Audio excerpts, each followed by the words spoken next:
Good afternoon, my friends. I'm Erica Lukes, and I'm here tonight with somebody that I have been following for many, many years.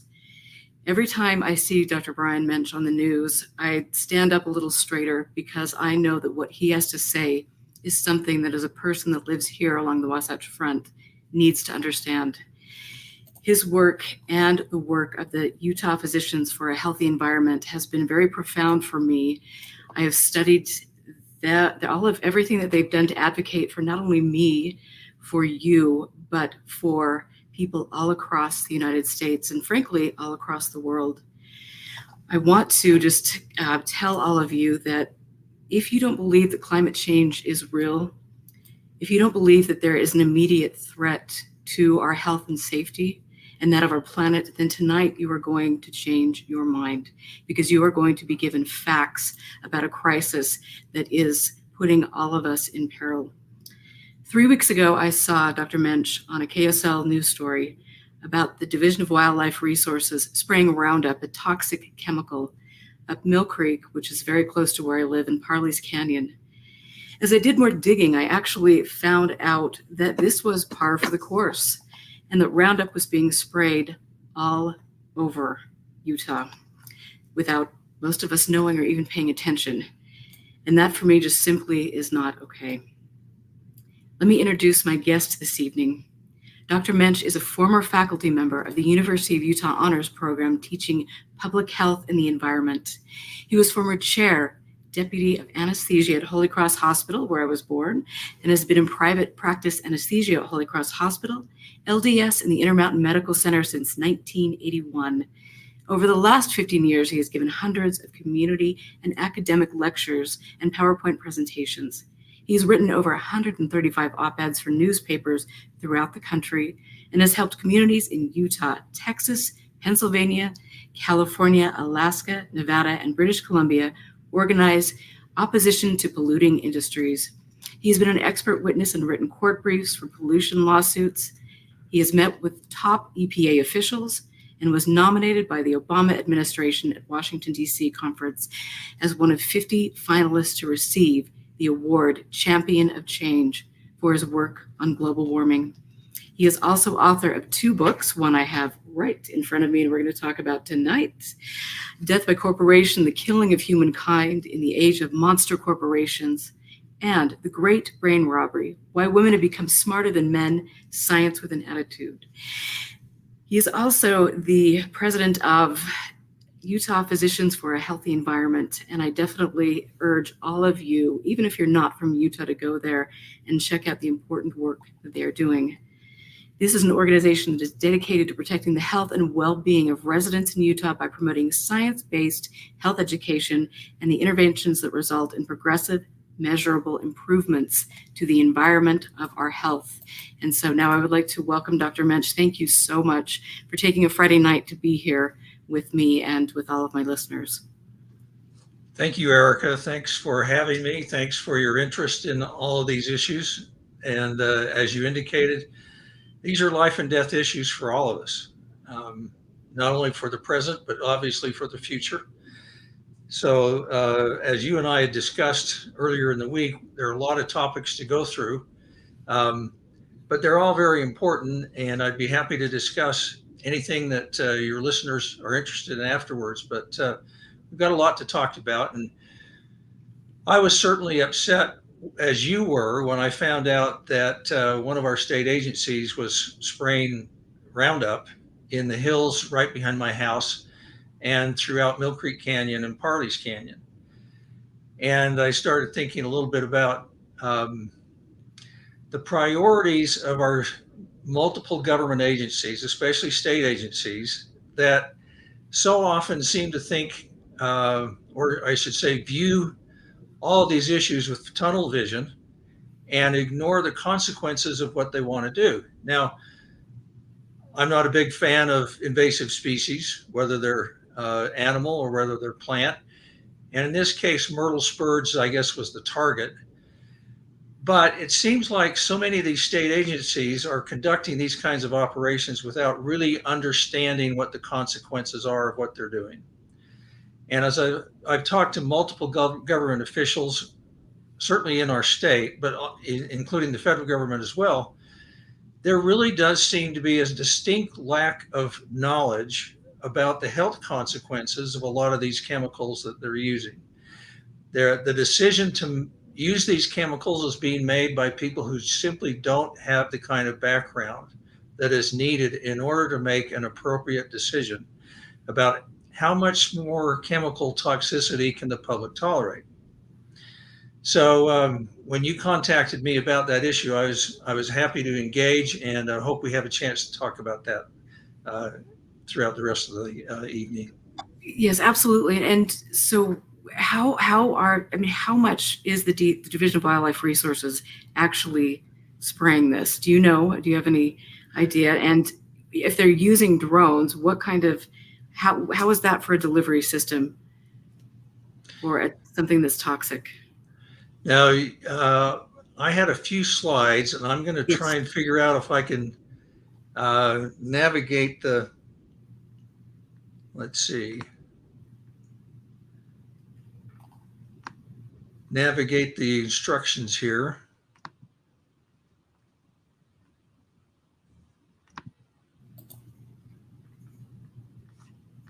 Do you see anything? I don't yet. So, and I appreciate your patience with the new platform, because usually you do things on Zoom, and I know you get used to the Zoom mojo there. It looks like I've got at least one more step. Let's see.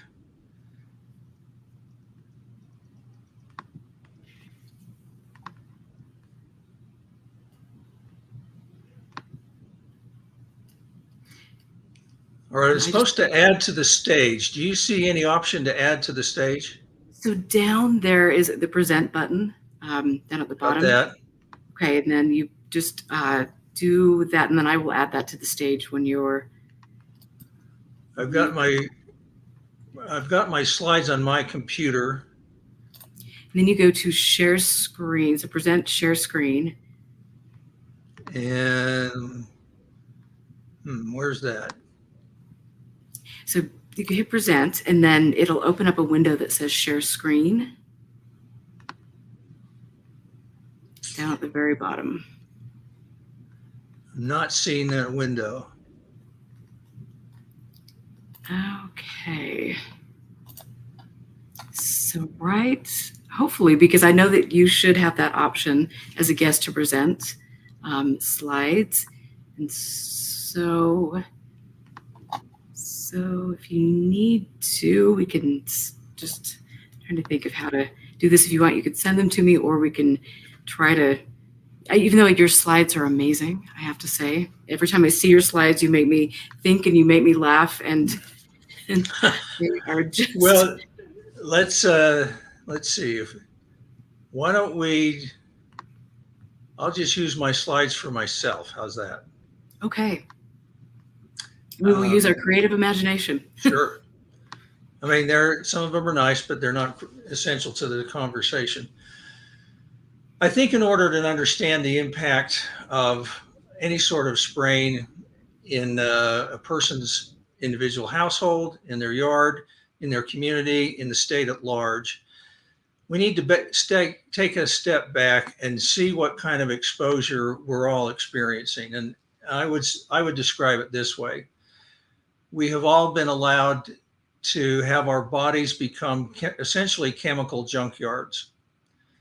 The U.S. manufactures or imports 42 billion pounds of chemicals every day.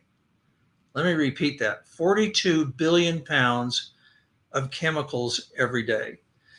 So now we have basically the entire globe saturated with chemicals, from the hair on polar bears in the Arctic to the neurons in the developing brain of fetuses anywhere in the world. We know that our environment and human bodies throughout the world are saturated with a dizzying array of toxic chemicals. The average person in the United States excretes in their urine 2,282 chemicals. Now, even if you thought, well, maybe they are not all toxic, but even if a small fraction of those chemicals are toxic, then you can kind of get a little bit of an idea what kind of an overall problem there is. Now, another couple of studies have found that Roundup has been detected in human urine in almost every single sample taken. In Europe, for instance, the concentrations of Roundup have been found to be 5 to 20 times the limit established as, quote, a safe limit in drinking water in Europe. And in the United States, Roundup has been detected in 87% of children's urine. Now, I don't think it'd take too much of an imagination to think, well, that really can't be a good thing. And it isn't a good thing. And when you talk about one of our state agencies spraying Roundup on the hills behind one of the most heavily populated parts of the state, bear in mind that there are multiple state and federal agencies that are spraying a dizzying array of pesticides in our overall environment. There's industrial agriculture, there are mosquito abatement districts, the BLM, the U.S. Defense Department, the U.S. Forest Service, the Utah Department of Natural Resources, Utah Division of Forestry, Fire and Lands, the Utah Department of Transportation, Salt Lake City Parks and Recreation.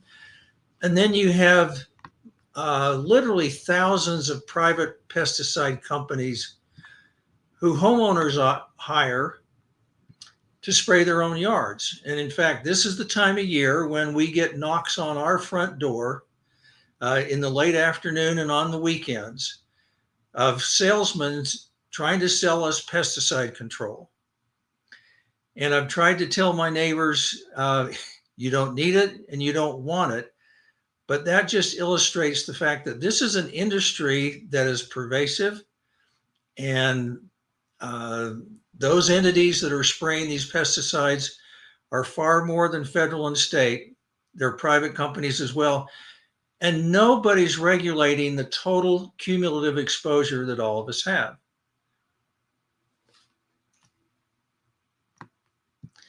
Now, I think it's worth talking a little bit about how these sorts of things are justified. Invariably, when I have any sort of conference with the state, a representative of a state agency, or any other entity that's using these chemicals, invariably what they say is, well, they've been approved by the EPA. Well, that's not really true. The fact that they're legal to use and that they're legal to purchase doesn't necessarily mean the EPA has, quote, approved them. And then the analogy that I use is the FDA allows the sale of cigarettes. You want to say that they approve the sale of cigarettes? Well, they don't really, but they allow the sale of cigarettes. Does that mean that cigarette smoking is safe? Of course not. Right. Well, the same sort of thing exists here with the EPA. The fact that the EPA allows these products to be sold does not mean that they are, quote, safe. Now, in order to understand that more fully, you also have to understand, how did we get in the situation where our federal agency that should be protecting us from these kinds of chemicals is certainly doing a poor job, if not almost completely abandoning their responsibility. And in order to do that, you kind of have to look at the history of the federal regulations that established any sort of oversight of the chemical industry. The first legislation was passed in 1947. And then the second round was in 1976. Both of those pieces of legislation federally were essentially written by the chemical industry. When that last piece of legislation was written in 1976, there were about 62,000 industrial chemicals that were on the market at the time. Well, what did the EPA do when that legislation was passed? Well, they grandfathered in all of those 62,000 chemicals unless there was obvious evidence that they were toxic to human health. And there wasn't much. So essentially, all those 62,000 chemicals got ushered into, quote, approval status.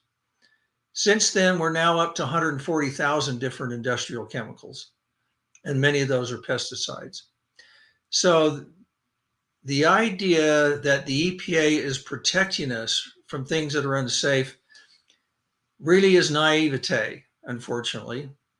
Out of those 140,000 chemicals, how many would you guess the EPA has ever tested? I'm afraid to ask. Well, I'm afraid to tell you. Okay. 200. Oh, good. 200 out of Good. 140,000. How many chemicals do you think the EPA has ever banned? Well, you're dashing my hopes, so just keep on going. 8. You can count them on 2 hands. 8. That's all. Unbelievable. Wow.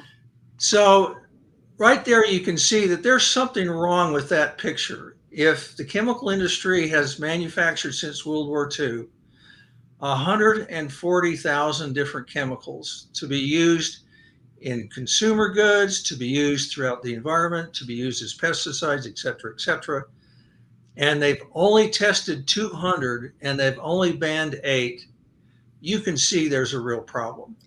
Yes.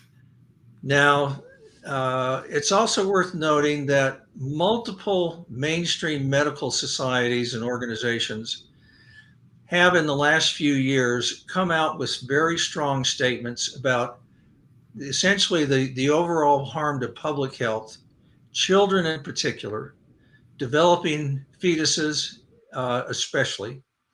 And they include the American Academy of Pediatrics, the American College of Obstetricians and Gynecologists, the American Society for Reproductive Medicine, the International Federation of Gynecology and Obstetrics, the World Health Organization, and the Endocrine Society. Now, I want to emphasize the Endocrine Society because that's a society of about 15,000 specialists in endocrine diseases, things like diabetes, thyroid diseases. They specialize in diseases that are related to human hormones. And I want to read to you a statement that they released way back in 2009 with regard to endocrine disrupting chemicals. Now, endocrine disrupting chemicals is a term that we use for chemicals that mimic human hormones, things like estrogen, testosterone, things like insulin, things like thyroid hormones. Human hormones like that are some of the most powerful biologic compounds that we know of. They have profound implications for people's health, both good and bad.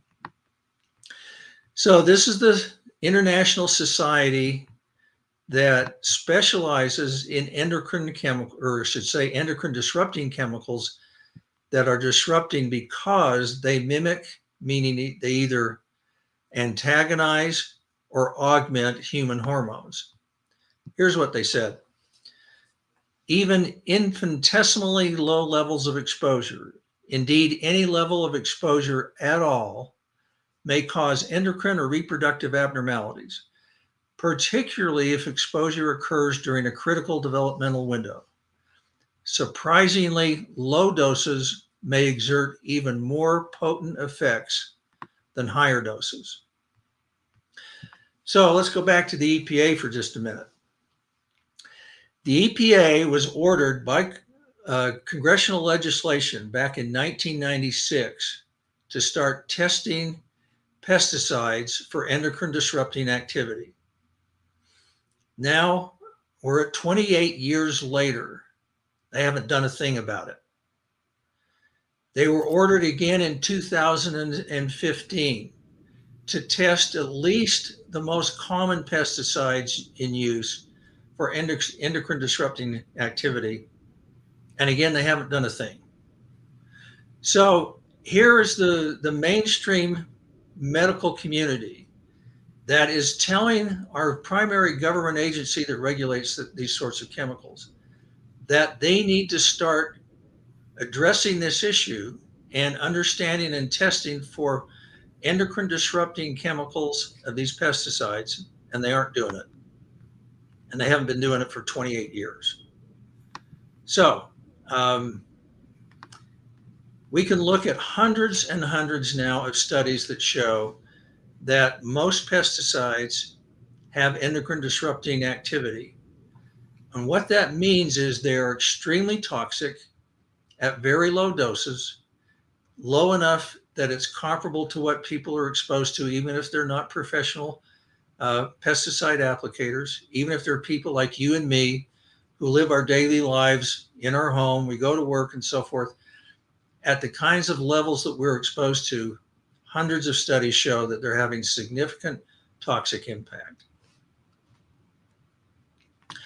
So the idea that it's okay to expose the community to these kinds of chemical hazards in pursuit of trying to stamp out some of these invasive plants along our foothills, I think really is a serious question of our priorities. And it isn't just myrtle spurge. I was sent an email a couple days ago by someone who was in East Canyon, and some agency was up there spraying yellow thistle, which is another invasive species. Well, East Canyon is a reservoir that supplies Salt Lake City with drinking water. Oh my gosh. And there's a watershed restoration project that's being conducted by the Department of Natural Resources in places like Parley's Canyon, where they're supposedly slashing fire breaks to reduce the hazard of a massive wildfire in Parley's Canyon. Incidentally, this is another topic, but that doesn't really work. After they've slashed these, quote, fire breaks, they then spray it with Roundup to suppress any return of vegetation. So multiple agencies are using these chemicals right in our watershed. Oh my gosh. Wow. That's much worse than I had thought, and I thought it was really bad. So yeah. So I think the bottom line is what's going on really needs to be questioned by the public, because in our view, if you look at the medical research, you don't have people who are qualified to judge the hazard of what they're doing, who are making the decisions about exposing the public to it. And B, nobody that's making these decisions is paying any attention to the medical literature about how much harm this is causing. And the whole thing is just, it's stupefying to me when I have friends that have died of cancer, when I mean, young people. And when I have people that, I have a Pilates studio, and a lot of the mothers that come in here or families have autistic children. There's so many things that are going on in our environment, and we just, we're, saying, like, especially like with the Uinta Basin, we're writing it off to, well, this, population smokes more, or they're A, B, C, and D, and we're not really paying attention, like you say, to what we're doing and how we're polluting our water sources. I mean, that's really frightening. I mean, has anybody addressed that, or is it just business as usual? Well, all of us are at risk from being exposed to this battery of toxic chemicals. But I think it's also worth mentioning that the most vulnerable subset of the population are children and fetuses, babies in utero. We now, unfortunately, have to accept the realization that children are now born pre-polluted, meaning that particulate matter, plastic nanoparticles, toxic chemicals like pesticides are traversing the placenta and getting in the umbilical arteries and umbilical veins and perusing the fetus during the most critical stages of organogenesis, meaning when the heart is being formed, the lungs, and the brain is being formed. And unfortunately, the brain is the primary target for a lot of these chemicals, because a lot of these chemicals are what we call lipophilic, meaning they're fat loving. Well, in a fetus, the primary fat reservoir is the brain. What that means is that these toxic chemicals that cross the placenta and get into the fetal circulation are preferentially ending up in the brain. So it's hardly any surprise that we have now dozens and dozens of studies that show that when pregnant mothers are exposed to environmental toxins, of many different kinds, and that includes just garden variety air pollution, but it also includes chemical toxins, some of which is in air pollution, that's the worst possible time for an individual to be exposed to these chemicals, and it's having significant impacts. You mentioned autism. Some studies suggest that about 2/3 of the risk of autism comes from environmental exposure. The balance, i.e. a third, comes from genetic vulnerability. Part of that genetic vulnerability is the fact that males are much more vulnerable than females to not only the risk of autism, but of multiple other kinds of neurodevelopmental disorders. The rate of autism is 4.5 times higher in males than in females. And there's so many studies now that suggest that one of the reasons for that is that estrogen is very neuroprotective. Oh, interesting. If you look at things like attention deficit disorder, autism, any sort of cognitive delay, these kinds of disorders are far more common in boys than they are in girls.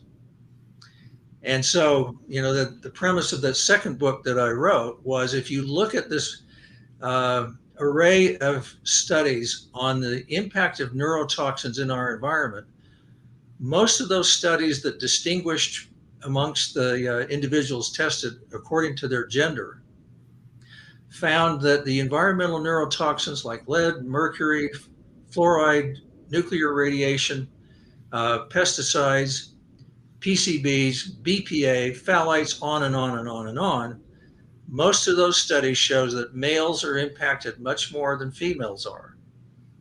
And the only explanation we can come up with is a lot of studies show that estrogen is very neuroprotective. So I think the bottom line there is that not everybody's affected the same way. And we need to have public policies that affect the most vulnerable among us. So it's not appropriate for state officials to say, well, we're not harming anybody by spraying all these pesticides, when there's no way they can really assess that, because the harm they're doing may not show up for 15 or 20 years. And even then, they don't care. I mean, I'm astounded to watch. I've watched you be interviewed and watched other people. Senator Todd Wheeler, up there when you were doing the Stericycle, we were advocating for the people in that community. To see our elected officials just really have almost a disdain for people that are actually speaking out because their children are being affected in a very negative, life-threatening way. And it's astounding to me.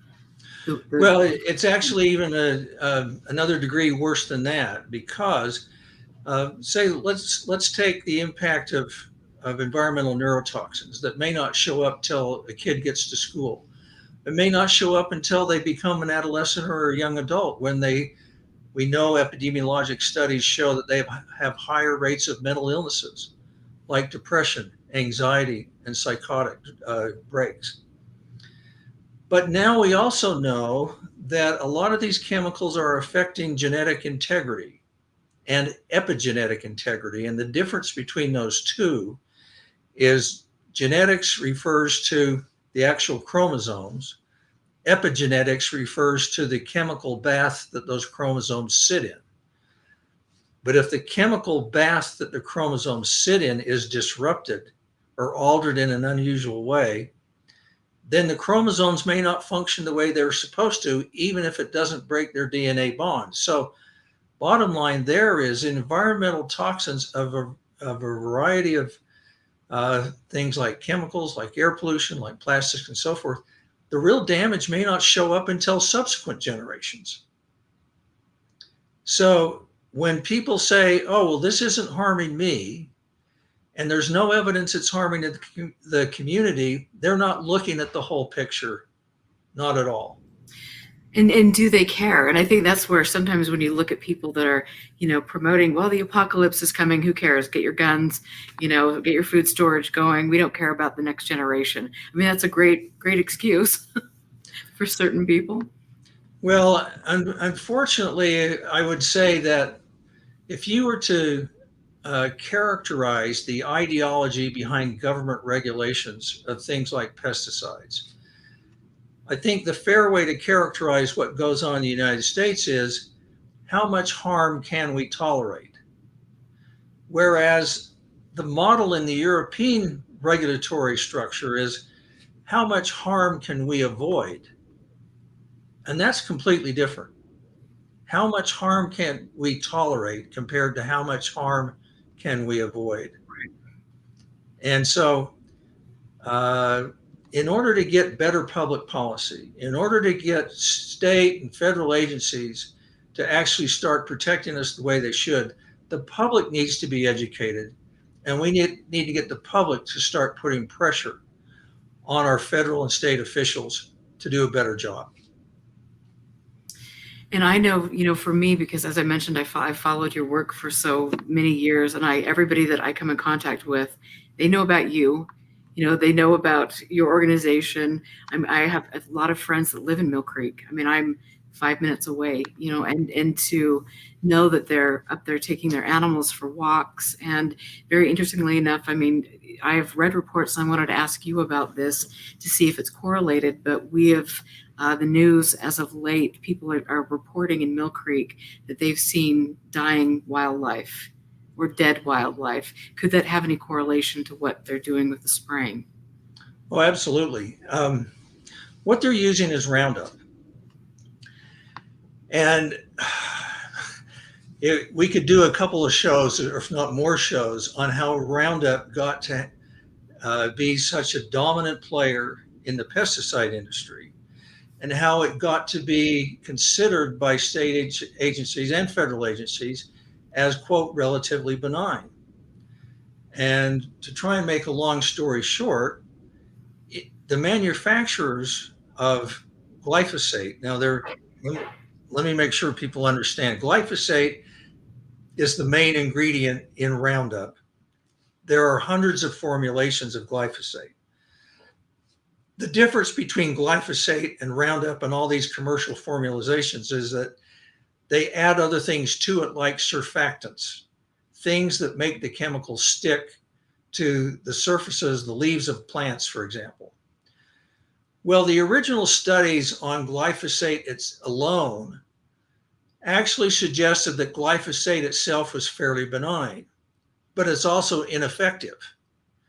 So those who wanted to manufacture glyphosate added all kinds of other chemicals to them, like surfactants, to make them more effective. Well, it turns out that there are some studies that show these additional chemicals beyond glyphosate, when added to a commercial formula like Roundup, can increase the toxicity 1,000 times. So it doesn't surprise me at all that there would be dead wildlife in the area where this spraying has occurred. But if there's dead wildlife, whether it's birds, whether it's mammals, whether it's anything, you know that humans are going to be affected. One of the things that the chemical industry has misrepresented is how quickly those chemicals degrade. Roundup has been shown to persist, perhaps in some circumstances, well longer than a year. In fact, some studies in Hawaii suggest that Roundup may persist in the environment for well over 20 years. So I wouldn't be a bit surprised if there's dead wildlife in this area. Not to mention in the impacts on insects. Right. But if we're having this kind of an impact on the rest of the biological world, then there's no way that we can say with any assurity that humans aren't being adversely affected as well. And now we have tons of studies that show that humans are being affected adversely by the concentrations that they all experience in these kinds of circumstances, even if those exposures are at very, very low concentrations. So would you recommend, because, like I said, I've got friends that take walks up Mill Creek, with their pets and things. I mean, what would you recommend for people to do? I wouldn't take your pet. Okay. I wouldn't take your children. If I was a pregnant mother, I wouldn't be doing anything like getting anywhere near where they have sprayed. Okay. And incidentally, let me just take a little bit of a side crusade here and say to people, when these salesmen come around to your doors and try and convince you that you need, quote, pest control, please understand that that's probably the most significant exposure that your family is ever going to have to pesticides, is if you have someone come and spray your yard and or your house. Now, sometimes there are some things that you do need to address, like termites. I get that. But let's take mosquitoes, for example. Mosquitoes generally don't travel more than a couple hundred yards, and they can't fly in winds more than 10 miles an hour. So most people are exposed to mosquitoes only because of standing water in their own particular yard or neighborhood. If you eliminate standing water in your own yard, you'll pretty well eliminate any sort of exposure you have to mosquitoes. So there are so many other things you can do to protect yourself from pests. And if people are engaging these chemical companies to spray pesticides for, quote, pest control because they think they're a nuisance, bear in mind that the birds that everybody would like to hear in the morning sing their songs, and any sort of environment where birds thrive is pleasing to all of us. That stuff is very toxic to birds. And like you indicated, it's toxic to your own pets. So resist the temptation to succumb to these sales pitches from chemical companies that are coming around this time of year. And that is such a great point, because I always hear people saying, "Oh, we're spraying for spiders and doing this and that," and I just knowing what I now know thanks to you and your work, it is absolutely astounding to me. And I know here at my studio, which is where I broadcast the show, I absolutely won't let them spray anything out here because it just isn't. I know the dangers of that, but. I mean, I'm very grateful, but I know that I've got friends that are listening tonight here in Utah that constantly are walking their animals in areas like that. And I have, friends that, like I said, have very interesting, very life-threatening medical conditions right now that are very abnormal. And I just can't help but think that this is exactly what's going on. And we have such a great way of pretending that these things aren't happening. Even when the story came out 3 weeks ago about what the Division of Wildlife Resources was doing, the Heaton Jolly, the representative, I mean, as you stated, just said the EPA everything is safe, everything is good. With the dead wildlife, there have been several stories about foxes and squirrels and birds that have been dropping dead. And my friend had 8 squirrels in her yard that were all dead. They were all fairly young, and she was thinking that it was a neighbor that had poisoned something. But when you look at the way the clusters that are happening, and she was raising an alarm to that, she also called the Division of Wildlife Resources. They took the carcasses away, and they said that they would test it. Of course, they're not testing the carcasses. They've said that on their website. And so again, like, those are things we'll never know because they're not doing the testing. They don't want to do the testing because they're the ones poisoning the environment. Well, here's another dimension of concern to all this conversation, especially with regard to pesticides. We now know from a couple of studies, and this is very upsetting. One study found that 70% of the pesticides introduced into the marketplace since 2015 were contaminated with PFAS chemicals, or, quote, forever chemicals. Now, I assume that you're somewhat familiar with that, and I hope your audience is, but in case they're not, forever chemicals is the nickname for Teflon type chemicals that were created in the 1940s. And because of these extremely strong carbon fluorine bonds that characterize, quote, forever chemicals, they are virtually indestructible. They do not degrade in the environment, and they do not degrade in the human body. And we now know they're probably the most toxic industrial chemical ever produced. In fact, as I indicated early on in your show, we could spend a couple of hours talking about all the way that the EPA has compromised themselves in favor of the chemical industry. So that's the backdrop. Given that backdrop, it is very telling that the EPA 2 years ago came out and said essentially there is no safe level of exposure to PFAS compounds. None. Zero. And yet they are still allowed in over 3,000 consumer products, including cookware, including dental floss, including carpets, including fabric, and on and on and on and on.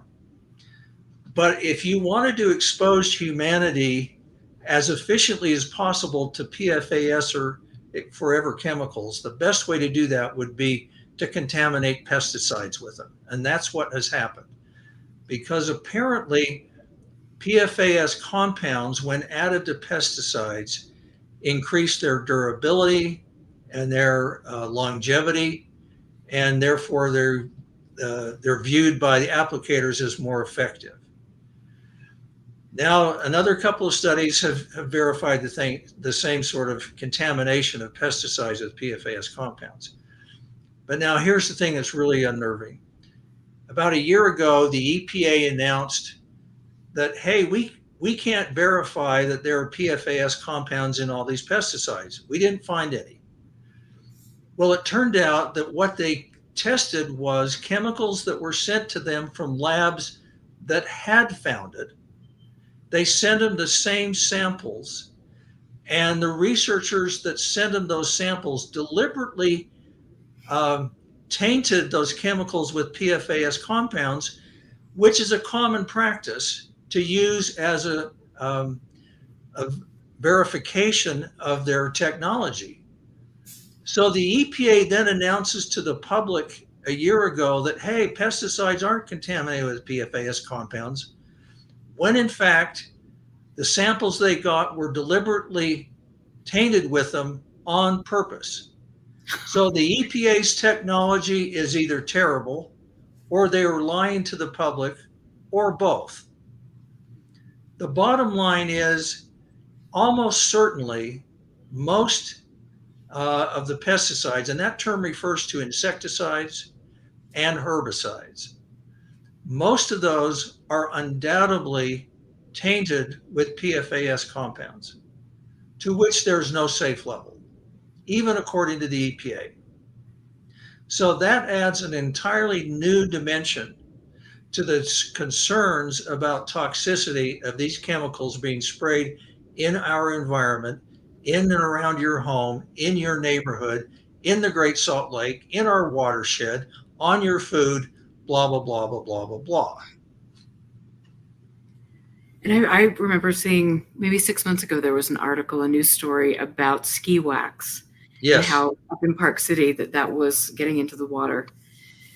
And it again, these stories make a little blip on the radar, and then, it's back to life as usual, and let's, burn books and do all of these other things that are just distractions from the catastrophes that are taking place right in front of us. Well, that deserves a little bit of explanation too, in that the Salt Lake City Water Department said that they really didn't find any real contamination of Salt Lake City's water supply with PFAS compounds.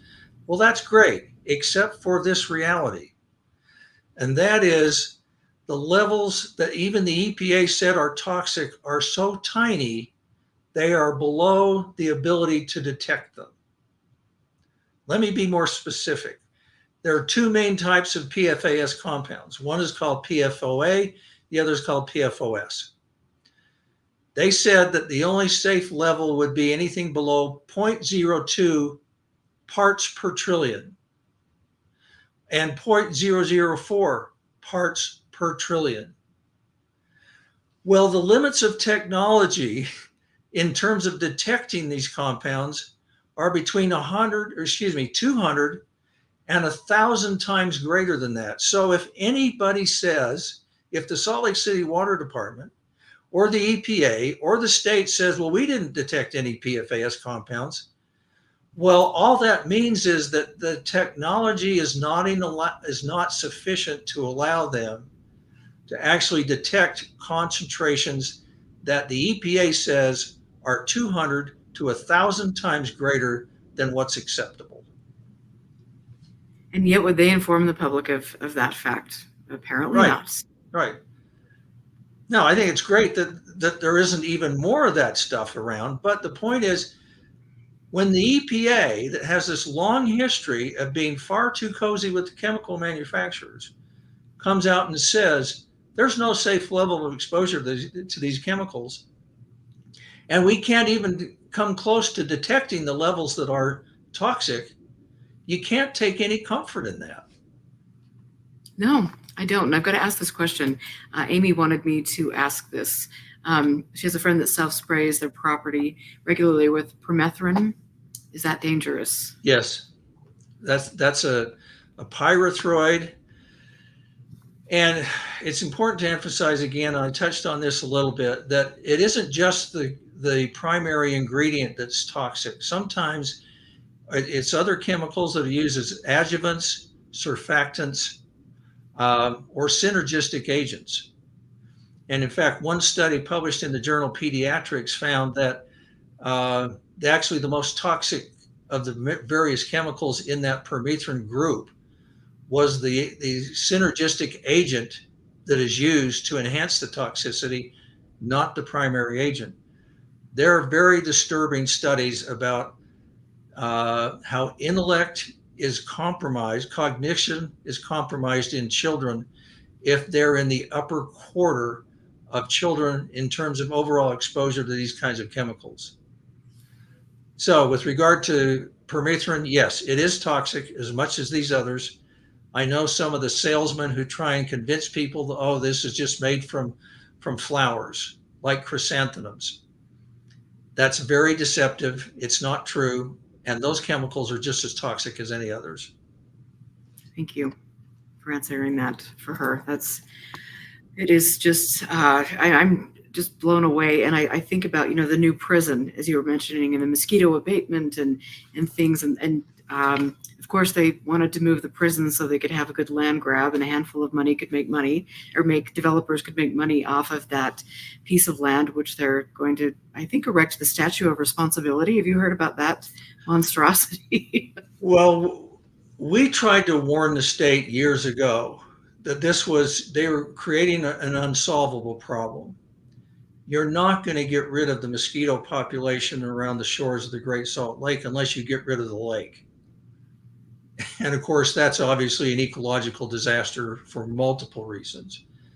So you can spray from now until doomsday, and you're not going to solve that problem. And yet you put all these poor inmates and the staff and the visitors in this unsolvable problem of just being gobbled up by mosquitoes. We've had actually a handful of meetings with the prison staff to try and help them figure out ways that are less toxic than spraying that area to protect both the inmates and the staff. It's really unfortunate that they ignored everybody's warnings about it. It is really unfortunate. And I have a friend that teaches yoga out of the prison. And, it just is, it's heartbreaking. It's heartbreaking to see what we are doing to continue the destruction of the Great Salt Lake, which, as we both know, is so important for many different reasons. And I don't know if you know Dr. Bonnie Baxter. Yeah, I do. She used to come into the Pilates studio before COVID hit. And I know that she, works at Westminster, and she has done such incredible work with the Great Salt Lake and trying to help shine, an alarm, to sound an alarm on what's taking place there. And I'm amazed, to see people like Governor Cox just pretend like he is doing anything, any of the legislators pretending like they're doing anything to help save, the Great Salt Lake. And it's okay. We can build the inland port. It's okay. We can, have our alfalfa farms. And at the end of the day, they're all making money, while every one of us is going to suffer the consequences, especially people that are of a lower economic status that are, right next to the Great Salt Lake. Well, we ought to talk a little bit about the inland ports and the necessity of saving the Great Salt Lake. Okay. Let's talk about the lake first.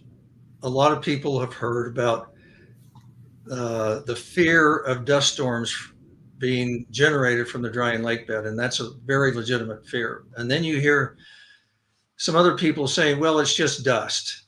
Okay, well, common dust is made out of things like quartz and silicates.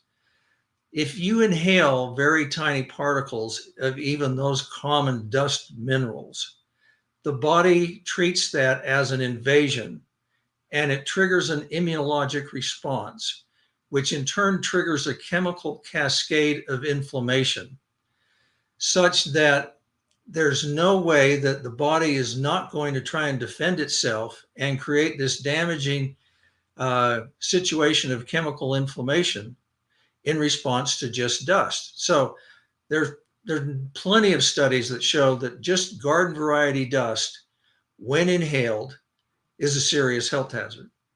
Now, add to that other contaminants like heavy metals, which has been demonstrated to be a significant contaminant of Great Salt Lake dust over and over again, like lead, like mercury, like cadmium, including radioactive isotopes like cesium, uranium, and others. Now, that adds another dimension to its toxicity because we know how toxic heavy metals are, especially with regard to the development of the neurologic system, especially in children. But it's also, most of those are also carcinogens to varying degrees, especially things like arsenic.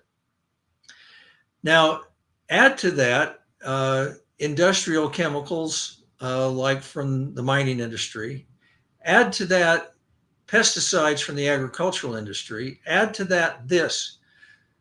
There are about 25 sewage treatment plants that discharge their effluent water into the Great Salt Lake.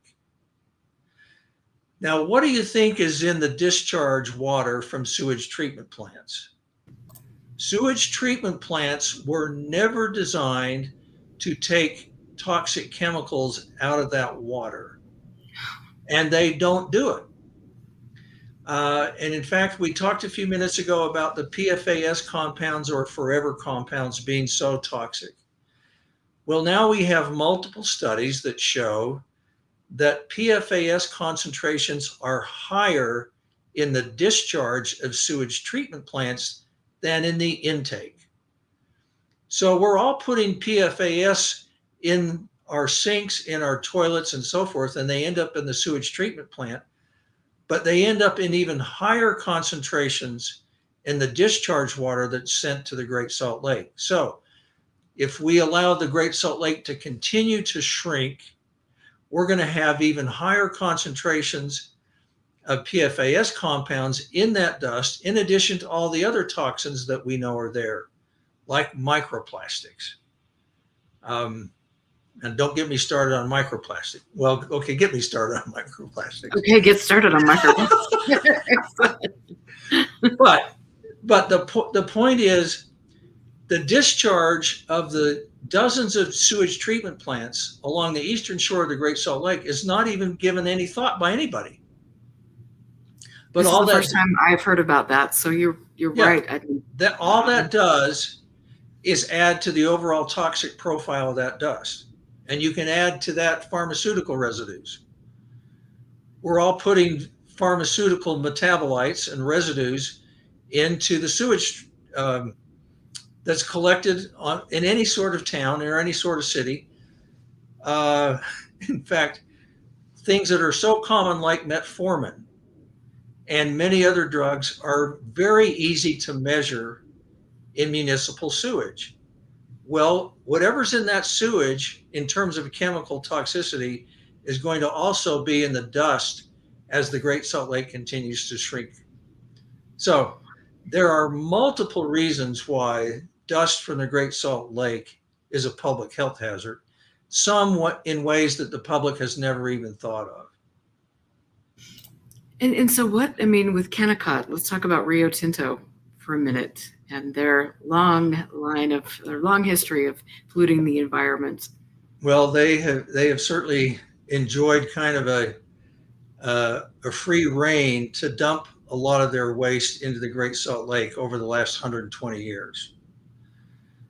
There's not a lot we can do about that kind of public policy now, unfortunately, but the implications are that, yes, that's one of the reasons why the lake is as saturated as it is with heavy metals. Now, in addition to that, the Kennecott tailing ponds that are a significant source of dust, despite their attempts to water it down, that only adds to the overall dust problem, where the greatest victims are those who live on the west side, because they're frequently the closest to the lake itself, but they're also the closest to the Kennecott smelter. They're closest to the dust from the tailing ponds. They're closest to the airport. And while I'm at it, let me make a couple comments about the airport.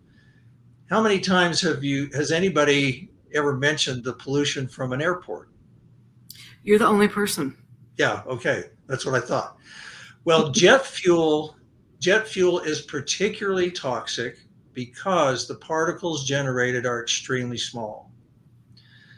So that makes it even more significant in terms of comparing it to pollution from regular smokestacks or from automobile tailpipes or so forth. But a recent study of the LA basin found that the LAX airport was responsible for half as much overall pollution as all the cars on all their freeways. So it's a significant source of air pollution. And I mention it in this context because that just adds to the disproportionate impact to the people who live on the west side.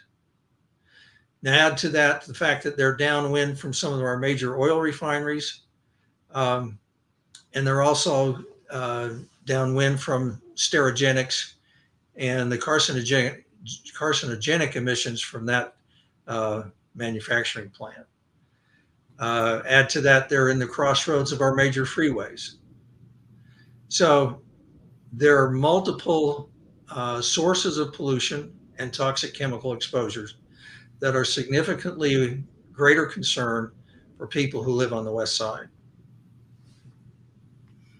And again, no one cares. No one, I mean, except for you and a handful of people, are actually advocating for the health and well-being of people in that community. Well, behind the scenes, we are getting some help and attention from the EPA. Good. Not anywhere near enough. But I think one of the things that people need to understand about the Clean Air Act, it's better than nothing, but it's far from perfect. And after having met with the EPA multiple times on multiple issues over the last 15 years, here is one sobering reality. When we think that, oh, hey, the state wants to build, let's say, a petroleum coke burning power plant on the Holly Oil Refinery site, which they wanted to do in 2010. So you go to the EPA and say, wait a minute, we're already in violation of the National Ambient Air Quality Standards. How can they do that? Well, the EPA and the Clean Air Act is not set up to prevent pollution. They're only set up to try and address it after it's become basically guaranteed and institutionalized. Helpful. That's great. Wow. So we're not going to get help, for instance, from the EPA in trying to prevent the creation of the Parley's mine or limestone quarry that we've been battling for the last year and a half. The EPA isn't going to step in there. If, however, once the mine is built and we can demonstrate that they're violating the National Ambient Air Quality Standards, then we can get help. But that's well after the fact, after the damage has been done. That's ludicrous. That is insane. So we'd like to think that the EPA and the Clean Air Act is going to save us from a lot of these things, but it won't. It's not designed to be preemptive in helping communities. And so what is happening, if we could just talk a little bit about Parley's, just kind of go off course there, because I know that has been obviously a very big concern for those of us who are paying attention to that, but that seems to, again, just be one of those things that is going to just slide under the radar. Well, Multiple groups are fighting it on multiple fronts. Utah Physicians for a Healthy Environment is poised to challenge any permit that it gets from the DAQ, air quality permit, in court if and when that happens. And it probably will happen, so we'll probably end up in court over that. Salt Lake County is poised to challenge it on the basis of it violating their land use authority. Salt Lake City is poised to challenge it on the basis of they don't want to provide water to it. So as soon as that permit is issued, it'll get challenged on 3 different fronts. So there are a lot of people working against that. However, it's also instructive to know that a recent industry publication, and by industry I mean mining industry publication, voted Utah as the most friendly entity for the mining industry, not only amongst all 50 states, but amongst all government entities in the world. Oh my. In the world, we're the most mining industry friendly government entity in the entire world, according to the mining industry. So what that means is we have very weak mining laws. For example, let's talk fugitive dust from a gravel pit. When the wind blows more than 25 miles an hour, an operator is not obligated to control their dust. They just get a pass. And the regulation in terms of how much dust they can emit is based on opacity at the fence line. Not on any sort of real public health parameter, but at the fence line. In a place like Parley's Canyon, you have dust that exceeds that 25 miles per hour limit about 40% of the time. So it's a public health disaster in terms of fugitive dust. It's an environmental disaster in terms of allowing Parley's Canyon, the gateway to our capital city, to be torn up and bulldozed for a mine. But it's also total destruction of that area of our watershed. It's a wildfire risk. I should also mention with regard to fugitive dust, that dust will settle on 2 major reservoirs. And that dust will slowly contaminate the quality of those reservoirs that feed the municipal water for Salt Lake City residents. It's obviously a disaster for wildlife. So when we're facing an era where the climate crisis is generating hotter and hotter temperatures, in most cases drier and drier precipitation, protecting our watershed is going to be increasingly important. For the state to not be able to do anything to stop a 634-acre limestone quarry gravel pit in the heart of Parley's Canyon is just an abominable failure of state government. And that seems to be kind of par for the course around here between the Great Salt Lake and between the mine and the inland ports. when Utah is voted the most friendly jurisdiction in the entire world to mining interests, what else do you need to know? Really nothing else. That's it. Game over. And what I have to ask you too, what role does the military play? In Dugway, you've got, obviously we have a vested interest in mining specific things for the military. And then you've got Dugway, who is, as we know, for 50, 60 years has been conducting open air tests and all sorts of things. Well, interesting you should mention that. I was at the Great Salt Lake a couple of days ago, and we were doing some preliminary filming for a documentary. And about every 10 to 15 minutes, we heard bombers from Hill Air Force Base overhead. and then they dropped bombs on the west side of the lake. And I don't know how many miles away we were from where they were bombing, but it probably was about 30 at least. The clouds that were kicked up by the bombing were enormous, and they looked just like mushroom clouds. That Now, must have been comforting for you. I'm not saying they were dropping nuclear bombs. I'm sure they weren't. But given the history of what went on in Nevada from the 1950s, and in fact, it didn't end until 1992, I have to admit it was a little unnerving to see firsthand that sort of scenario. Right. But anyway, to answer your question about Dugway, we haven't really focused a lot on Dugway in recent years. I mean, you know about the years of battles over just how to destroy nerve gas. Whether or not we escape from that without any consequence, I really can't tell you. But one interesting thing is, you may have read this article in the Tribune about the military apparently now has an interest in not allowing the lake to shrivel up and disappear.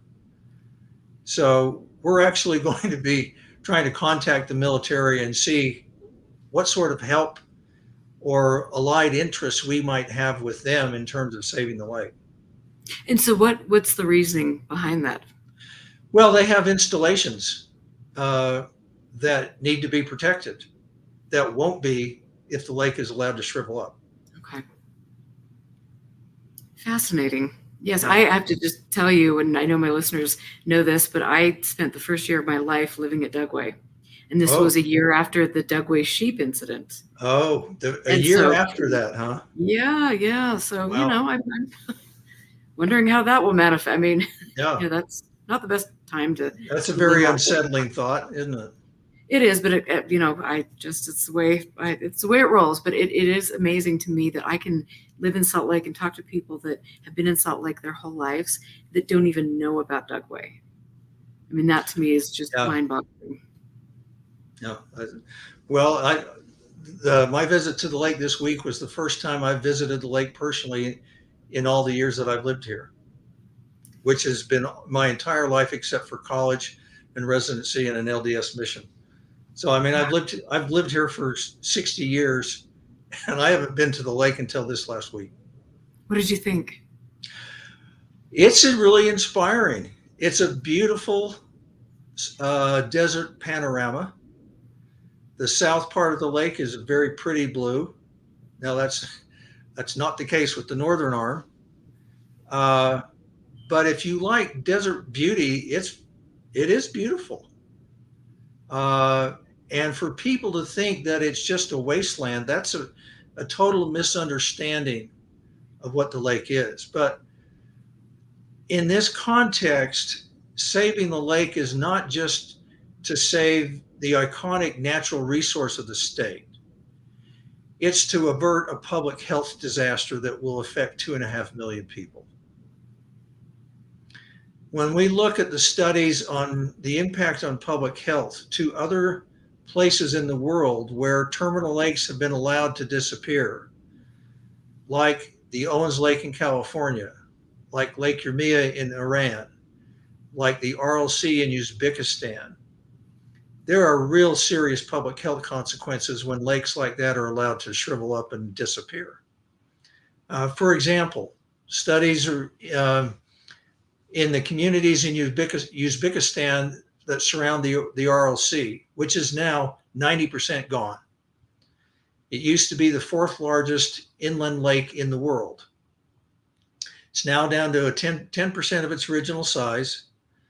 On an average day, 200,000 tons of toxic dust are suspended into the atmosphere and blown over the nearby towns. And researchers have concluded that the life expectancy of those communities has dropped 13 years. That's just astounding. Infant and maternal mortality rates have skyrocketed. Infant anemia is now widespread. Uh, Tuberculosis, brucellosis, and other respiratory diseases are commonplace. So if we look at the epidemiologic studies that have been done on populations where these kinds of terminal lakes disappear and dust storms have been allowed to replace them, the end result is really disturbing. That is, it's amazing. I mean, do you feel like any progress is being made, or is it this all just talk from our elected leaders because they want to build a port and continue to destroy everything around us? Well, to answer your question, anticipating that the state would not be aggressive in trying to save the lake, that's one of the reasons why our physicians group and a handful of others decided to sue the state to try and force them to allow more water to reach the lake. We do not want to demonize our farmers. It's not their fault. But here's the reality. The lake surface is down about 65 to 70% from its historical size. So the lake surface is less than half of what it used to be. Most of the reason for that is because of diversions of the inlets to the lake for agriculture. Agriculture consumes about 2/3 of the water consumed in the state of Utah. About 2/3 of that goes to alfalfa. Now, about 1/3 of the alfalfa produced in the state of Utah is shipped overseas to China and Saudi Arabia. So what it amounts to is Utah's public policy, or lack of such, is allowing our water to be boxed up in the form of alfalfa and shipped overseas to some of the most repressive regimes in the world, in this case, Saudi Arabia, in the Middle East, and China. Well, who benefits from that? Well, only a small handful of people. So now that's not even digging into the issue of, is alfalfa a good use of water? Is it a good use of agricultural land? And the answer to that, in an increasingly dire climate crisis situation, no, it's one of the worst expenditures of fertile farmland and water that we could come up with. Very inefficient in terms of providing nutrition and calories for the world's population. So that in a nutshell is the issue as to whether or not we're going to save the lake. There are a lot of other things that we need to do, but by far the biggest issue is diversions of the inlets to the lake for agriculture. Most of that is alfalfa. Now, to solve the problem, we need to compensate the farmers. No question about that. But we can do that. Alfalfa only represents about 0.5% of our economy. We can compensate those farmers and still make the Wasatch Front livable by saving the lake.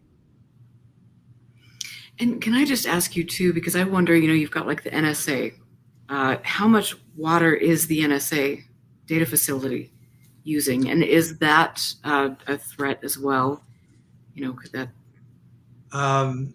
I can't give you specifics about the water consumption of data centers, but it is significant. And one of the real concerns that we have is if we're going to have data centers, new data centers, be significant parts of our future economy, then we're ignoring the water consumption of an industry that is very, very water intensive. So from that standpoint, I think that's a huge mistake. And I don't see anybody like our executive branch or the legislature paying much attention to the overall economic plan for how do we make an economy that survives in this kind of increasingly arid climate. And data centers is not going to fly in an area that is increasingly desperate for water. Right. And yet that's an issue that is very rarely addressed. And I think, Well, yeah, very rarely and inadequately addressed. For example, Salt Lake City Water Department, they have a rule now that no new business can consume more than 200,000 gallons of water a day. Okay, well, that's great, except for if you have 1,000 businesses that each consume 200,000 gallons of water a day, you've got a disaster on your hands despite your limit on how much each one can use. So we've got to do some cumulative, or we've got to adopt a cumulative perspective on water consumption, not just one business at a time. absolutely. And I love all the crypto, Oh yeah, I'm yeah. not quite sure what's happening with that. The worst possible thing we can be doing from the standpoint of the climate crisis is a crypto industry that is very energy intensive and very water intensive. I can't think of a worse thing to be doing. And it's amazing how many people here in Utah, I mean, how many people in government, I mean, we're creating a safe haven for that industry. It's just amazing to me. Well, Again, just how many ways can we? The crypto industry, frankly, just shouldn't exist, Right. especially in this context. Thank you. And I sorry to take you off topic because I know with the inland port is something that we really do need to discuss because, again, this is destroying so much, and there are a handful of people that are making a profit off of this. So I want to just here's a situation with the inland port.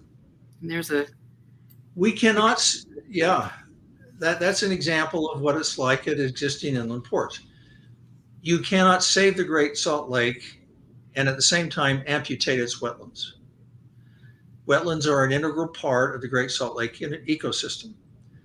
The quote project areas on the books right now via the Utah Inland Port Authority, or UIPA, threaten about 70,000 acres of wetlands around the Great Salt Lake. Now, I hope your listeners will indulge me just a little bit on the importance of wetlands for things like air quality. Wetlands absorb particulate matter pollution. In fact, there are studies that show you can predict a community's pollution levels by how much they have in terms of wetlands in the area. So wetlands are a pollution sponge. They're also a biodiversity haven, and they are part of the ecosystem of the Great Salt Lake. Now, if you allow those wetlands to be smothered or paved over with asphalt and cement, not only do you lose the benefit of the wetlands, but now you've added a completely different source of pollution, and that is the VOCs that are coming off of the asphalt. Now, that doesn't sound like much, but it's actually a significant amount. Studies have found that, or let me set the stage just a little bit. The VOCs that come off of, say, fresh asphalt actually continue to only a slightly lesser degree in perpetuity, especially in the summer. As the summer heats up, you get more and more of those VOCs that are emitted from asphalt. A study in the LA basin found that there's actually more pollution emitted by all the asphalt in the LA basin than from all the tailpipes of their 13 million cars. Now, VOCs are a triple whammy because they're toxic in and of themselves, and we're talking VOCs like benzene, toluene, ethylbenzene, xylene, the BTX compounds. Very toxic because they're carcinogenic, they're reproductive toxins, they can certainly cause birth defects. So VOCs are toxic in and of themselves, but they're also precursors of the other high volume pollutants, ozone and PM 2.5. So for us to allow the Great Salt Lake wetlands to be paved over and all the environmental consequences to wildlife and so forth are very easily identified. But that will also, in and of itself, even if you don't bring any trucks into these ports, which is certainly what these ports are, they're epicenters of diesel pollution from trucks. But even without all the trucks, just all the asphalt is a significant new source of air pollution. So it's about the worst thing you could do in terms of trying to grow economically in an area that already has a serious air pollution problem. And I watched a lecture that you were doing, or a Zoom conference call that you were doing with a group of your colleagues. Was your brother? There was another fellow with the last name. Yeah, I have a brother who's part of that group. Yeah. Okay, yeah, I watched that, and you were all talking about the fact that the inland port doesn't even need to happen because there is not enough industry that would be coming into that specific area to justify an inland port. Can you elaborate on that? Yeah. The original legislation for the inland port was passed in 2018. And within a couple of years, a lot of us, and I'm not one of them, but a lot of us in the group that were skeptical about it or very much in opposition to it at that point, started thinking about whether or not this was a viable business model. So we actually raised some out-of-pocket money from the volunteers who meet on a regular basis to discuss opposition to the port. And we hired a logistics expert and asked him, does it make any economic sense for Salt Lake City to develop an inland port? And so he spent about 6 months, and we spent several $1,000s hiring his expertise, and we produced a report of about 50 pages. And his conclusion was, the answer is short, is no. Utah doesn't have enough goods to export to justify it. It's not positioned in any way to take any substantial amount of business away from West Coast ports. And the business model of a transloading facility in the center of these ports is not going to make it. But it rested upon the volunteers who have been working on this for years to engage a real expert who concluded there's no business case for the state to be doing this. Now, add to that the fact that Arizona, Nevada, Denver, Colorado, and California, and now Nebraska, they're all trying to do ports. So to a certain extent, this is a zero-sum game. We can't be expecting that every one of these new ports is going to be attracting all this new business because it's just not going to be there.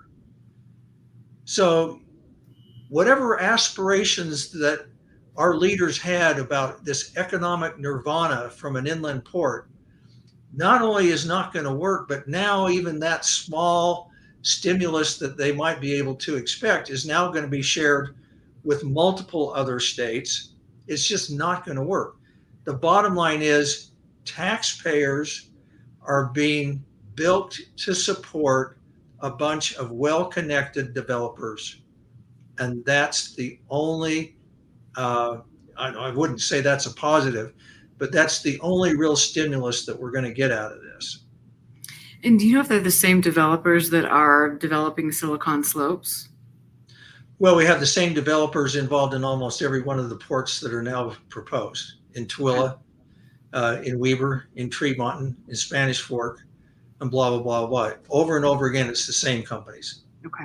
Very well-connected developers, and they can't wait to, quote, feed at the public trough.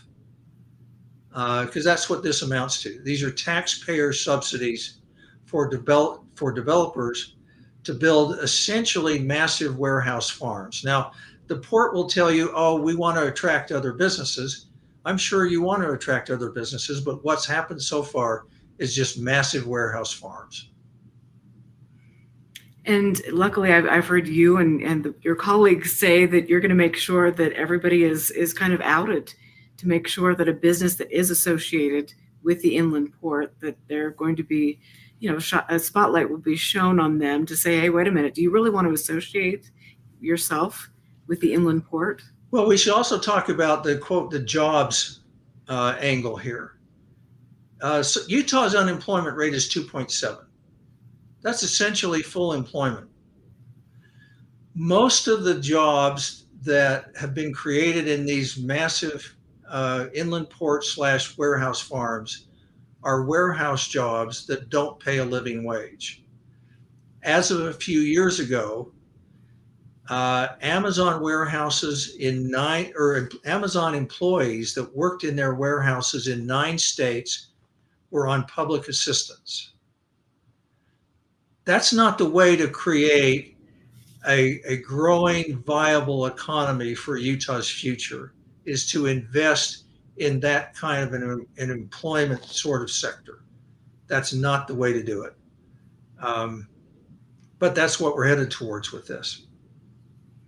And you see the leadership talking about how this provides so many jobs for, young students and people like that. And as you mentioned, it's like you can't even make a living to support your family.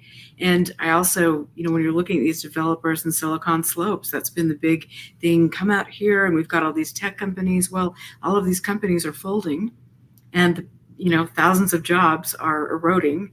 And so what do we have now? I mean, this seems to be the promise and the playbook of Utah officials time and time again. Well, we're not going to solve future employment problems with warehouse jobs. That's if you have somebody like Amazon that's paying their employees so little that their employees have to be on public assistance, that's a drain on your economy, not an asset to your economy. It's really not very complicated. There are a handful of people who are going to make a lot of money from this. Beyond that, the rest of us will pay for it with money, with loss of quality of life, with more air pollution, with a diminished Great Salt Lake, and all the consequences that come from that. Well, I'm glad that all of you are doing so much to get the public awareness raised, which it needs to happen, because most people, again, don't even understand that that's really taking place. No, they don't. But every single week we try and meet and figure out how do we raise public awareness. That's really the biggest challenge. If we can get our message out on all these issues, on pesticides, on saving the Great Salt Lake, on air pollution in general, on the inland port, it's getting the public aware of this that is the biggest hurdle. And that's in a landscape where legitimate sources of information are shrinking, newspapers are contracting and dying and disappearing. And at the same time, the internet has exploded with all kinds of disinformation avenues. And I think we're in a worse situation than we've ever been in terms of public awareness of actual facts, reality, and science.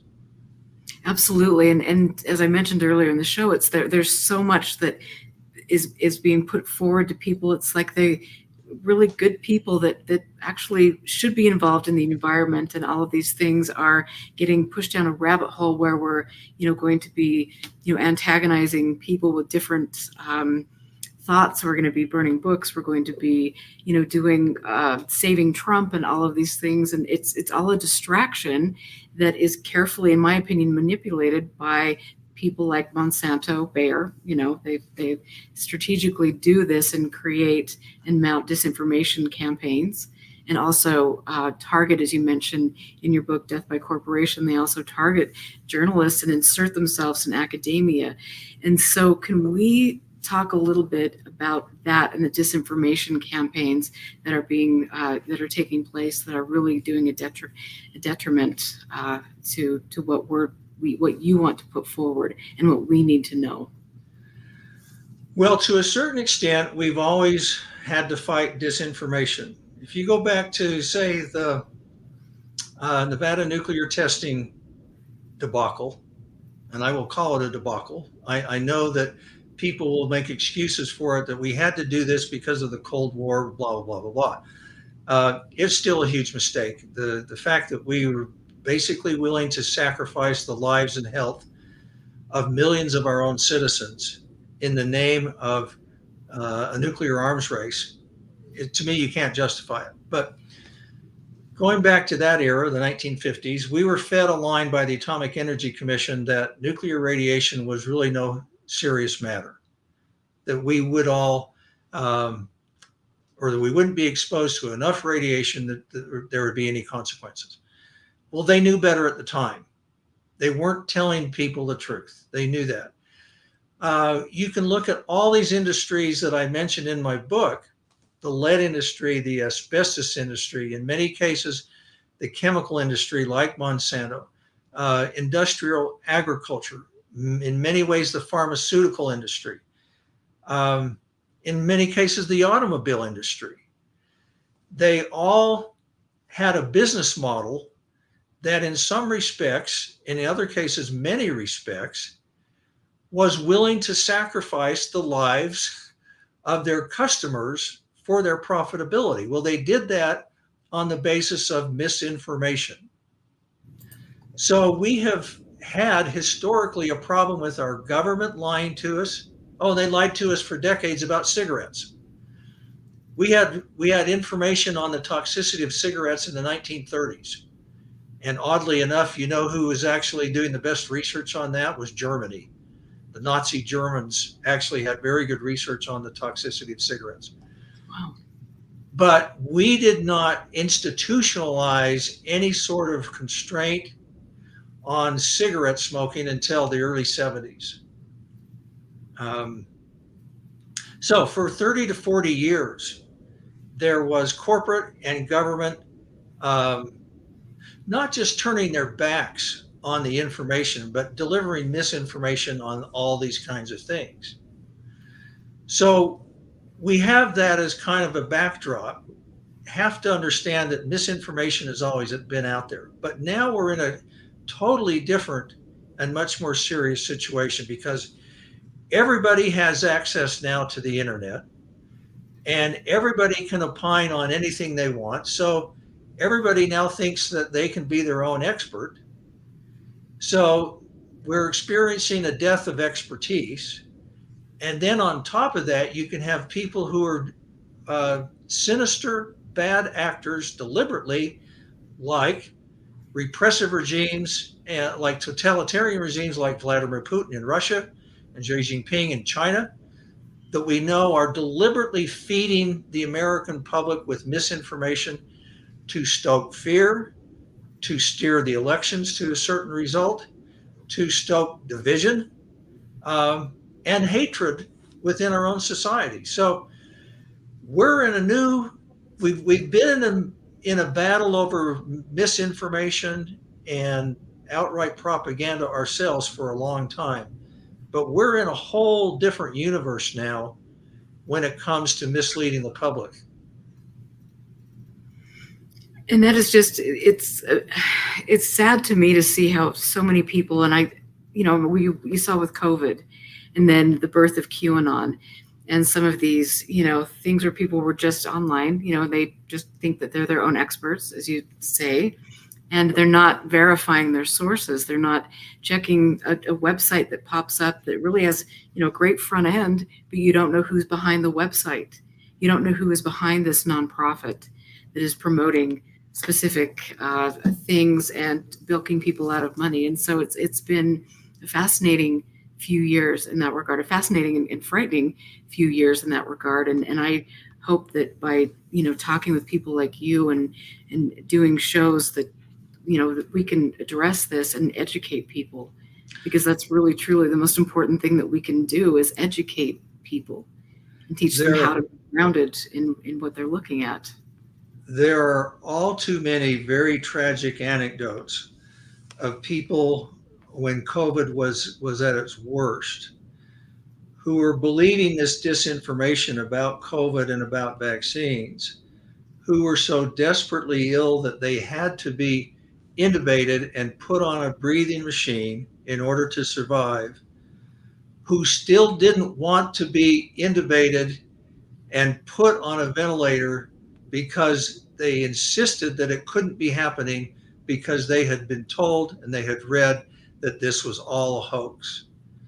And they weren't, in fact, we know that hundreds of thousands of people died who shouldn't have died because of vaccine misinformation. And that includes some homegrown celebrities. Like, I will never look at John Stockton the same way. No. He has absolutely no business trying to opine on a situation like that where he has no qualifications, no expertise whatsoever. And that's the case with so many of these people. On a national scale, why should anybody care what Joe Rogan thinks? No one should, really, out of No, all the people. No, don't listen to Joe Rogan.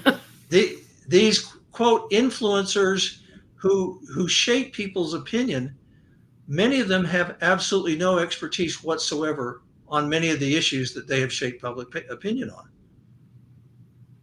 And isn't it interesting, like with autism, and people, I know a lot of the anti-vaxxers, blamed the COVID, we won't get our kids vaccinated because this is what's causing autism. When, as you mentioned, I think we have a pretty good idea of what is causing autism. But again, is that like another kind of a shuffle by particular people to get people away from the realities of that's an interesting example of there are a lot of entities to blame there. This is my own personal opinion. There was some legitimate concern about the relationship between autism and vaccines back in the 1980s, because back then, children's vaccines routinely carried thimerosal. Thimerosal is 50% mercury. Mercury is by far the most neurotoxic substance that there is, orders of magnitude more neurotoxic than lead.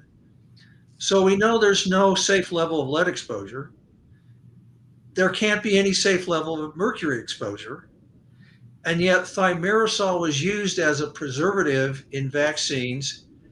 And when the public started getting some rumblings that there might be a connection between vaccines and autism, then the stable institutions like the CDC and the American Academy of Pediatrics thought, well, we probably ought to take thimerosal out, even though we don't think that's the cause. Well, whether thimerosal is the cause or was the cause of any autism really isn't the point. The point is it's a neurotoxin at any level.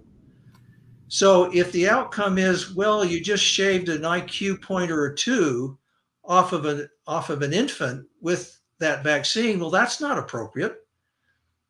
And meanwhile, many other countries were taking thimerosal out of vaccines. So it took us a long time, longer than it should, to get rid of thimerosal. So there's an example of a little kernel of truth in that concern. Okay. But thimerosal has been taken out of pediatric vaccines now for 25 years. So that particular element of concern needs to be put to rest. Now, there are some other lesser issues with vaccines, but in terms of weighing the benefits of most vaccines compared to the risks of vaccines, and especially in the case of COVID, the benefits in most cases far outweigh the risks. The risks are never zero. I mean, nobody should think that the risks of those things are zero. They're not. The risk of all kinds of medicines is not zero. The risk of surgery is never zero. The risk of anesthesia is never zero. But weighing the risk versus the benefits is how people need to approach this. And we have gotten a really distorted view of the risks of vaccines from people who just got way out in left field on what the risks of autism were or still are, which are minimal. There are so many other environmental risks for autism than than vaccines today, that we ought to be focusing on those things and certainly not assuming that nothing has ever happened to vaccines to improve their safety, because they are much safer than they used to be. Okay, thank you for addressing that. I appreciate that. And I know that I have some mothers out there that have been concerned about vaccines and have children with autism that will be great for them. Yeah, to so hear. in summary, there's a little kernel of truth to that issue, but you need to look at the overall picture and weigh the overall risk versus the benefits. And you mentioned like celebrity influencers, Yeah. that have come out, Jenny McCarthy. I mean, there's a whole swath of people, RFK Jr. and his infinite wisdom. I read his book on water pollution about 25 years ago. It was a great book. Very well done. And I really respected what he had done. But boy, has he ever gone off the rails. And it is interesting to note that one of his biggest funders, Timothy Mellon, is also Trump's one of his largest donors as well. So nothing going on there, I'm sure. But well, he's an example, but there are so many others. I really wish that we could get out of the business of looking to celebrities for advice on anything. And that's on both sides of the political spectrum. Right. Absolutely. I don't care if you're a Republican or a Democrat. I don't want to look at our celebrities, our Hollywood celebrities, or any other influencers or YouTube stars or anything like that for advice on complicated issues. And that's one of the things that I think is really important to emphasize. A lot of these issues are very complicated. And when people start selling very simple solutions to complicated issues, that's a good indication that they don't know what they're talking about. And there's so many people that don't know what they're talking about, but that's okay. They keep pretending. But again, this is why this is so important. These dialogues are important for us to have.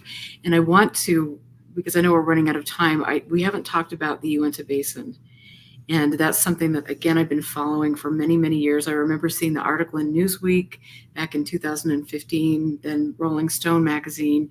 I remember hearing about the midwife in the Uinta Basin that was raising an alarm when there were stillborn baby children in that area. And I want to just really quickly, because I went to, in Roosevelt, Utah, I'm going to show this. I was at a cemetery. And in this cemetery, I was shocked. Within maybe 20 feet, I couldn't believe the number of stillborns that were in this small cemetery. And so can you give us a little background on why you got involved and what you were raising an alarm about in the Uinta Basin? Well, in 2014, we were contacted by a nurse midwife who had anecdotally started thinking that there are an awful lot of neonatal deaths here in the Uinta Basin, in Vernal in particular. And we communicated with her for several months as she kept tracking the number of deaths by obituaries and looking at hospital statistics. And finally, after a few months, we decided to start checking what she was saying, comparing it to national statistics. And we concluded that the neonatal mortality, and that term refers to either a death at birth or within the first 28 days. And we concluded that the neonatal mortality rate there was 6 to 7 times what the national average. Now, the backstory to that should include the fact that this is still by and large a population that most of them are members of the LDS Church. So there's a little less drinking, or there's less drinking and smoking, which are common health hazards, obviously, especially for pregnant mothers. So you would think that at the very least, there would be better than normal, or at least not worse than normal, neonatal mortality statistics in a community like that.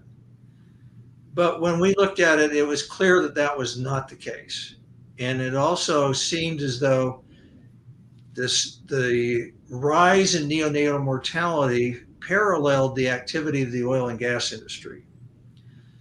And then in early 2015, we found a study that had been done by the University of Colorado about atmospheric levels of VOCs in the Uinta Basin. And they found that the levels of VOCs, now again, when I use the term VOCs, we're talking about very toxic chemicals in gaseous form, benzene, toluene, ethylbenzene, xylene, that kind of stuff. The famous BTX compounds, they're very toxic. They found that the levels of VOCs in the Uinta Basin were 200 times what you would expect from background levels, 8 times more than what you would expect from all the cars in the Los Angeles Basin, and there are about 13 million registered cars. So you have a population of 35 to 40,000 in Vernal, scattered throughout the county, and yet you have pollution levels that are 8 times more than the Los Angeles Basin. Well, it was no surprise at all to us that you might have some notable public health consequences from that. And my personal opinion, without being able to prove the connection beyond that, is that that did play a role. It got a lot of statewide publicity and then national publicity. Was picked up by Newsweek, by the Rolling Stone magazine did by far the best coverage of the issue, and we spent a weekend around Vernal with the author of that Rolling Stone article. I'll share with you a little anecdote. We brought some canisters to measure levels of VOCs in some of the areas that we knew would be close to the oil and gas industry. We saw one of these fracking operations and a fracking pond about a half a mile away from the highway. So we hiked down from the highway across the desert with our VOC canisters. When we got within about 200 yards, the odor, the smell just literally and physically knocked us back. I mean, just overpowered us. It was just unbelievably toxic. Now, we wanted to get measurements right around the fracking pond, so we kind of drew straws as to who was going to run and hang our canister right around the fence. And I drew the short straw. So I held my breath, ran as fast as I could, hung the canister on the fence, and ran back without trying to take more than a couple of breaths. But the fumes were absolutely overpowering. A month later, that reporter told me he had lost his sense of smell. Oh my. And he still hadn't recovered a month later. Now that speaks to the neurotoxicity of what we were inhaling. Our measurements ultimately came back. Yes, they were significantly high. That was absolutely no surprise. But now the interesting thing is I have just recently in the last 10 days been contacted by people who live in the area who are now complaining about all kinds of symptoms, including what seems to be to them a real rash of brain cancers. And they think that there are some particular bad actors there, and we're trying to investigate that now.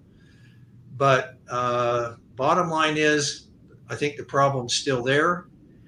And bearing in mind how long it takes cancer to develop, it usually, like solid tumors, take 20 to 30 to sometimes 40 years to develop. So it's no surprise to us that you would first see high rates of infant mortality, but followed later on by diseases in the adult population, including cancer. That's heartbreaking to hear, and it shouldn't be surprising because it just seems, again, corporate greed. You know, it's the name of the day, and they're going to not follow regulations and put people in harm's way. I know that the midwife who spoke out about this originally was she had her livestock poisoned. She was threatened. I believe she had received death threats because she was speaking up, and that was really detrimental to her. And what a brave woman to come forward and to ask all of these questions and to try to get some accountability. Oh, she's extremely brave. But that sort of dynamic still exists. The oil and gas industry is the main economic driver of that community. So on the one hand, I understand people's unwillingness to accept that maybe the economic engine of your community is killing people, or causing them to be have their lives diminished, to be much more at risk for various diseases. I get why nobody wants to admit that. But on the other hand, when you look at this rash of newborn deaths and all the kinds of diseases that are now apparently plaguing this community, I don't know how you can turn your back on that either. I don't know how I don't know how you could. And I have friends in that area, and I go up there, and just for me to stand in the Roosevelt Cemetery and to see that was shocking. And I'm glad that you're involved again and doing some work on that. What do you think that are they following regulations when it comes to keeping? Well, I think it's worth mentioning here also that the State Health Department was pressured to do an epidemiologic study of the community when all this publicity came about. Unfortunately, they did what they always do, and that's they did a cluster study. Most cluster studies are done to look for cancer, but they're almost always the wrong tool to try and judge the situation because they don't ever have enough statistical power to really come up with any significant results. Some review of all the cluster studies done in the United States, I think there are like 422 of them, only a handful ever found any statistical increase in any sort of cancer, and only one of all those cluster studies was able to identify a specific environmental cause of cancer. Now, does that mean that environmental toxins don't cause cancer? No. What it means is they're using the wrong tool. It's like a surgeon using binoculars to operate instead of a microscope. So the health department concluded that, yeah, there was somewhat of a bump or an abnormal rise in neonatal mortality, but then they tried to do some really, I thought, inappropriate extrapolation. They tried to blame the lifestyle or behavior of the mothers involved, and they didn't interview any of the mothers. And like I said earlier, most of those mothers were LDS mothers who would be less likely to abuse or have a poor behavioral approach to their pregnancy than perhaps other people. But it ended up to be, I think, highly inappropriate for the health department to even weigh in on that being a possible explanation. But at any rate, this issue may get resurrected again now, looking at different diseases that take longer to develop, like cancers. Well, I will be looking forward to see what you're coming up with, and I appreciate, again, I just appreciate everything that you've done. You've been an inspiration to me, and I want to ask you before we end the show tonight, what kind of pushback have you received over the years for your advocacy? You standing up to every big name in all of this, not only here in Utah, but big corporations like Monsanto and whatnot.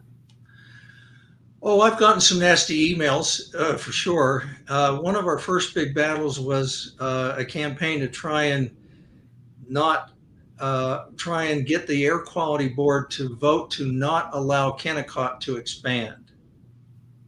We missed that vote by one. We even had the chairman of the Air Quality Board, which was an industry man, not a public health person. He voted on our side. But in the run-up to that, I did get some death threats. Not from Kennecott employees, but from employees of companies that had business with Kennecott. I actually had to show some emails to the FBI Um, and along the road, and lawsuits that we filed, like against the Diesel brothers for stripping pollution control devices off of pickup trucks, we've got some pretty nasty emails. So I'm not loved by everybody in the community for sure. But my philosophy is if you're not making any enemies, then you're really not doing much. That is a great philosophy.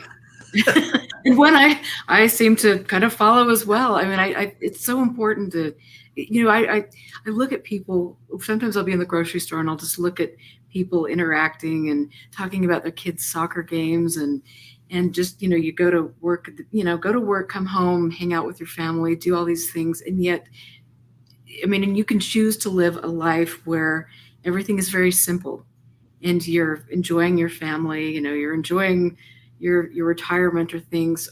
And, that's wonderful. And for me, that will never be where I'm at, because I see that or you clearly, because we both see that there's so many issues that are critical, not only for us, but for our children and their children. And well, there are real lives at stake here. 7 of the 12 of my immediate family members have had cancer, including me twice, and including multiple types of cancers in the case of some of my siblings, including 2 of my children. So when 80 to 90% of cancer is environmentally caused by some kind of exposure, it could be something, chemicals in what you ate, it could be air pollution that you inhaled, it could be something in the water, but some form of environmental exposure. It could be the cigarettes you smoke, that's your own personal environment. But the balance, like 10 to 15%, is genetics. So there are real personal consequences.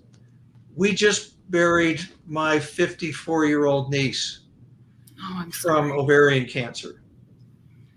My next door neighbor has cancer, and he buried his 40-year-old daughter from brain cancer. My other next door neighbor has brain cancer, and he buried his 35-year-old son with brain cancer. Oh my gosh. My whole neighborhood is filled with it. There are real human tragedies from ignoring the kinds of things that we're talking about. So this isn't an abstraction. This is real human life here that's at stake. So everybody that's concerned about it is well justified in that concern. They need to talk about it with their family and friends. It doesn't mean we can't enjoy life along the way, but we can start caring about the things that really matter, that are really having an impact on people's everyday lives. Thank you. That is so beautifully put. And I think, for me, even just talking to my clients about it or my friends, it's like just, they're raising awareness on that level. I mean, it's just important because when people are presented with facts, you can't unlearn those facts. You can't turn away from the truth. Well, I'll offer you this little bit of experience. It is hard to persuade people with statistics. And that means it's often hard to persuade them with facts. In the political arena, that actually not only doesn't work, it's frequently counterproductive. But what you can tell people are personal stories. And that seems to be more powerful to a lot of people than statistics and facts. So my advice to people would be this: be the kind of person that people want to hear what you think. Be the kind of person that cares about everybody so that you can develop a relationship such that people will listen to you because they think that you're a person that cares about them. That brings tears to my eyes, I just have to say, because it's just so, that is very true. And I think we've kind of lost that ability, I think, especially with COVID, when everyone was wearing masks and we were looking down, and we lost that ability to connect with human beings, which I'm just starting to see is coming back. But just having that love of other human beings in your life, people that you don't even know, and caring about your neighbors. I mean, that really is so profound, and it's really a beautiful thing, and we need, and we will get back to that. Even with all of this, the doom and the gloom, there is that beauty of our human connection and the power that each one of us has to change the world. And when I look at, and sorry, I don't mean to get emotional, I just for some reason am, but because this is very profound. But when you have somebody like you that has done so many tremendous things, and like I said, I've watched you for years, and you've gone up and stood against all of this adversity, and you've done it selflessly, and you've done it because you care, and you've done it to help everyone, not just people here in Utah, but everyone all over the world. And the group of people that you surrounded yourself with, they're doing the same thing. And that is really something that is a positive and gives me hope for humanity, and gives me hope that we can make a difference to save our environment. Well, thank you. And I will my only postscript to that would be kindness and empathy are the most valuable things that you have to offer anyone else. Thank you. And this is a wonderful, I knew this would be a wonderful interview. I apologize about the slides, but I just admire you so much. And so thank you for your good work, and my best to you and your family. Thank you. Take care. You. Good night. Good night. So as I knew this was going to be an amazing interview, and I want to just thank all of you for supporting me, and I loved all the comments in chat. I have a group of people that listen to my show and that follow Expanding Research, and you're all over the world. And I love, even though that we have different ideas about things, that you can come here and you're presented ideas that are really critical to each and every one of us. And we've all learned a great deal tonight. And I want to thank Dr. Brian Moench and his wonderful work. And you can go to the website. I posted that. I'm just going to post it again really quickly so you can go there. The Utah Physicians for a Healthy Environment. Please go there. Please check out their work, and please be mindful of everything that is going on in your environment. And my best to all of you. Have a wonderful weekend, and we will catch you next week. Thanks, everybody. I appreciate you.